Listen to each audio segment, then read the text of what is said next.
காடு இவங்கிட்ட எப்போ சொன்னாருன்னு தெரியல, ஆனா 75 வயசுல தான் இவன் வெளியே வரான். கர்த்தர் ஆபிரகாம டைரக்ட் பண்ணாராம், அப்படின்னா நடத்தினாராம், லீட் பண்ணாராம். ஹல்லேலூயா. உன்னை அழைக்கிறவர், நான் உன்னை அழைக்கிறேன்னு சொல்லிட்டு எங்க போறதுன்னு தெரியாம உன்னை நடு ரோட்லலாம் நிக்க வைக்க மாட்டாரு. You have a director. உனக்கு ஒரு டைரக்ஷன், உன்னை நடத்துறவர், உன்னை லீட் பண்றவர் ஒருத்தர் இருக்கிறார். அந்த தேவன் உன்னை அழைக்கிறார்னா உன்னை எங்க கொண்டு போய் விடணும்னு அவருக்கு நல்லா தெரியும். உன்னுடைய விஷன்ல தான் ப்ராவிஷன் இருக்கிறதுனால, மற்றவங்களுடைய ப்ராப்ளம் சால்வ் பண்றதுனால தான் உனக்கு பணம் வர முடியும் இல்லையா? ஒருத்தருக்கு ஒரு ப்ராப்ளம். எல்லாருமே தாவா போய் கழுவ முடியாது, எல்லாருமே மெக்கானிக்கா மாற முடியாது.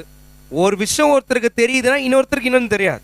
ஆனா நீ அதுக்கு அழைக்கப்பட்டிருக்கிற, நீ அதுக்கு அழைக்கப்பட்டிருக்கிறதுனால நீ போய் நின்னாலே அங்க அற்புதம் நடக்கும், நீ போய் நின்னாலே அதிசயம் நடக்கும், நீ போய் நின்னாலே மகத்துவங்கள் நடக்க ஆரம்பிக்கும், உன் கம்பெனி முன்னேறும். ஏன்னா நீ அதுக்கு அழைக்கப்பட்டிருக்கிற. ஆனா நம்ம என்ன பண்ணிடுவோம், சில பேர் என்ன, அவங்க அழைப்ப மற்றும் மேல தெளிச்சுன்னு பானுப்பாங்க. பரபர் நீ கூட நீ கூட நீ கூட. இல்ல இல்ல இல்ல, எல்லாரையும் காட் யூனிக்கா படைச்சிருக்கிறாரு, யூனிக்கா பயன்படுத்தணும், தனித்துவமா பயன்படுத்தணும் தான் கர்த்தர் விரும்புறார். அல்லேலூயா. சோ இன்னைக்கு கர்த்தர் அழைச்சாரு, எப்படி போறது எங்க போறதுன்னு தெரியல நீங்க இருக்கலாம். இங்க ஆபிரகாம காட் டைரக்ட் பண்ணாராம், இங்க போ, கானானுக்கு போ அப்படின்னு சொல்லி. அதே மாதிரி அவனை டைரக்ட் பண்ணோன்னா அவன் வெளியே வரும் பொழுது 75 வயசு. அவன் ஏஞ்சி வெளியே வந்த பிறகுதான் காட் அவனை டைரக்ட் பண்றான். இன்னைக்கு கர்த்தருடைய அழைப்பை தெரிஞ்சுக்கணும், நீங்க என்னவா இருக்கணும்னு தெரிஞ்சுக்கணும். நிறைய பேர் பணத்துக்காக இல்ல சம்பாதிக்கணும்ன்ற நினைவுனால வேற வழியில போறவங்களா இருக்கலாம். கொஞ்சம் ஸ்டாப் பண்ணிட்டு தேவனுடைய பிரசன்னத்துல உட்காருங்க.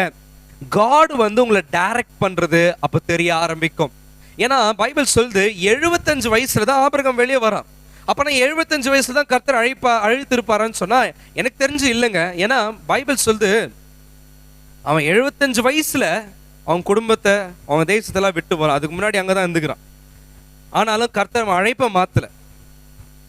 ஆனா கர்த்தர் அவனை டைரக்ட் பண்ற. அவன் ஏஞ்சி வெளியே எங்க போறதுன்னு வெளியே வந்த உடனே காட் அவனை டைரக்ட் பண்ண ஆரம்பிச்சார். நீங்க கேட்க வேண்டியதெல்லாம் ஒண்ணுதான், நீங்க வெளியே வரணும். கர்த்தர் உங்களை எதுக்கு அழைச்சிருக்கிறாருன்றது உட்காந்து நிற்கிற இடத்துல இருந்து வெளியே வரணும். பாருங்க, இன்னைக்கு சோர்ந்து போயிட்டு இருக்கலாம், எனக்கு ஒன்றும் பெரிய அழைப்பு இல்லை. நீயும் நானும் அழைக்கப்பட்டது இந்த உலகத்தை அசைக்க. எந்த துறையிலும் உங்களை கர்த்தர் உயர்த்த முடியும். அவரை நம்புற பிள்ளைகளை அவர் கைவிடாத தேவன். பைபிள் சொல்லுதுல, கர்த்தர் என் மெய்ப்பரா இருக்கிறார், நான் தாழ்ச்சி அடையேன். ஏன்? அவர் என்னை புல்லுள்ள இடத்துல அமர்ந்த தண்ணீர் அண்டையில கொண்டு போய் சேர்க்கிறார். உன்னுடைய விஷன்ல உன்னுடைய ப்ராவிஷன் எங்க இருக்கும், உன்னுடைய தேவைகள் எங்க இருக்கோ அங்க கொண்டு போய் அவர் சேர்க்கிறார். நீங்க தனியா இல்ல, உங்களுக்கு ஒரு மெய்ப்பன் இருக்கிறார், உங்களுக்கு தரிசனத்தை கொடுத்தவர் அவர் நடத்துவார். ஒரு சமயம் கர்த்தர் ஒரு மிகப்பெரிய சர்ச் ஓபன் பண்ண, இல்ல மிகப்பெரிய ஒரு வீடு கட்ட, ஒரு மிகப்பெரிய ஒரு கம்பெனியை ஓபன் பண்ண, மிகப்பெரிய பிசினஸ் ஓபன் பண்ண, மிகப்பெரிய காரியங்களை நீங்க ஆரம்பிக்க தொடங்கி இருக்கலாம். ஆனா கர்த்தர் உங்களை டைரக்ட் பண்ணுவார். You have a director, you have a shepherd who can lead where the pasture is, you can lead where your water is. Hallelujah. உன் தேவைகள் எங்க இருக்கும், உன் அழைப்பு எங்க இருக்கும், நீ எந்த இடத்துல எங்க போய் என்ன செய்யணுமோ அதை அவர் உங்களுக்கு டைரக்ட் பண்ணுவார். Hallelujah. So ரொம்ப டிலே பண்ணாதீங்க. ஒரு சமயம் கனவுல கர்த்தர் பேசியிருக்கலாம், ஒரு சமயம் ஊழியக்காரங்க மூலியமா ரிப்பீட்டடா பேசியிருக்கலாம், ஒரு சமயம் உங்களுக்கு ஊழிய அழைப்பு இருக்கலாம். அதை நிகரிக்காதீங்க, அதை தள்ளாதீங்க. கர்த்தர் ஏற்ற நேரத்துல அதே இன்னைக்கு கொண்டு போய் ஒரு இடத்துல விடுறாருன்னா உடனே ஆபிரகாம் கானான ஃபுல்லா சுகந்தரித்துக் கொள்ளல. இதை உன் சங்கதிக்கு கொடுப்பேன்னு தான் சொல்லியிருக்கிறார். அல்லேலூயா. யாருக்கு கொடுக்குறாரா? இதோ உனக்கு சங்கதிக்கு கொடுக்குறேன்பா அப்படின்றார். அப்ப நிச்சயமா நான் சொல்றேன், நீ முதல்ல போ, அவர் சொல்ற இடத்துல போய் நில்லு. அங்க இருக்கிறத எல்லாத்தையும் நீ சுகந்தரித்து கொள்ளுவ, உன் சங்கதி சுகந்தரித்து கொள்ளலும். உனக்கொண்டி கர்த்தர் திட்டத்தை வைக்கலங்க. ஆபிரகாம் அழைக்கும் போது ஆபிரகாம் உன்னோட விட்டுறேன் இல்ல இல்ல, உன் சங்கதியை பத்தி பேசுறார், ஜெனரேஷனை பத்தி பேசுறார். உங்களுடைய வாழ்க்கையில கூட உங்களுக்கொண்டி ஆண்டவர் ஒரு வாக்குத்தத்தத்தை கொடுக்கல, உன் ஜெனரேஷனுக்கே கர்த்தர் ஒரு திட்டத்தை வச்சிருக்கிறார்.